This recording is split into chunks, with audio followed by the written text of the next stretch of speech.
It-tlieta filgħodu waqt il-programm TVAM fuq ix-xandir tal-Istat, il-mexxej Laburista Joseph Muscat tkellem dwar il-pjan tal-Partit Laburista għal roħ ta' 25% fuq il-kontijiet tad-dawl u ta' 5% fuq il-kontijiet tal-ilma.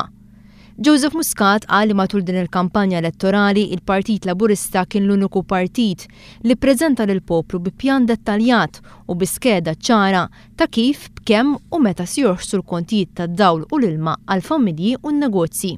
Li morna program li jiswi inqas 732 miljun, ġifieri sostanzjalment inqas, għaliex? Għax ma rridux iwedu affarijiet li ma nifilħux għalihom u ma rridux inżidu t-taxxi, ma rridux inżidu l-piżijiet li għandu il-poplu diġà fuqu u fil-fema tiegħi in-nies u n-nies huma l-esperti l-kbar fl-ekonomija, fil-bwiet tagħhom, fil-kċejjen tagħhom jafu li llum il-ġurnata mhumiex qegħdin aħjar minn 5 snin ilu, anzi matul dawn il-5 snin fil-waqt li l-Prim Ministru ħażida ta' 500 euro fil-ġimgħa huma ħallsu l-ogħla kontijiet tad-dawl.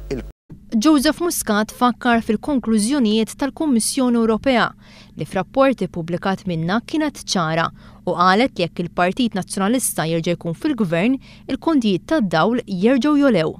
Dwar il-weda tiegħu li jraħħas il-kontijiet tad-dawl bil-lejl, Joseph Muscat qal li Lorenz Gonzi għandu joħroġ bi skeda ċara ta' kif se jwettaq din il-weda għaliex din mhijiex kredibbli. Jien konvint u perswas li nies qegħdin jarawna konvinti daqsi li l-unika pjan li ġie ppreżentat quddiem l-elettorat matul dawn ix-xarejn ta' kampanja elettorali, l-uniku pjan dwar l-enerġija li ġie ppreżentat kien dak tal-Partit Laburista.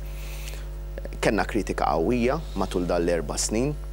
Kien hemm ħafna li qed jaħsbu li ħanoħorġu bi pjan li huwa wishy-washy, jew xi ħaġa bi ftit dettalji, ħriġna bi pjan dettaljatissimu bi skeda ta' kif ħajoħsu l-kontijiet kemm meta. Joseph Muscat tkellem dwar kif gvern ġdid sal-aħħar tas-sena ikun wettaq riforma fil-qasam tal-ġustizzja billi fost l-oħrajn jissaħħaħ l-irwol tal-Kummissjoni għall-Amministrazzjoni tal-Ġustizzja.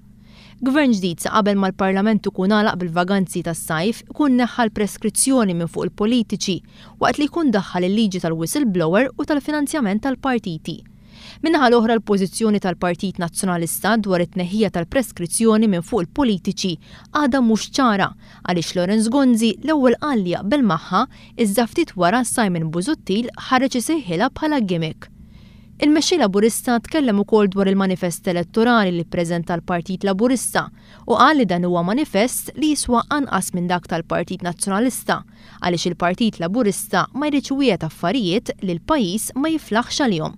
Kalli kieku stess jorbota maħnijiet differenti, jagħmel kif għamilna aħna ħriġna skeda eżatta fejn 27,000 familja ħajgawdu 35%, 105,000 familja ħajgawdu 30%, il-medja hija ta' 25%. Dwar il-kampanja elettorali Joseph Muscat qal li din kienet kampanja tajba fejn in-nies se jieħdu id-deċiżjonijiet fis-serenità ta' djarhom u żied li nhar it-tnejn li ġej għandha tkun ġurnata normali għal pajjiżna.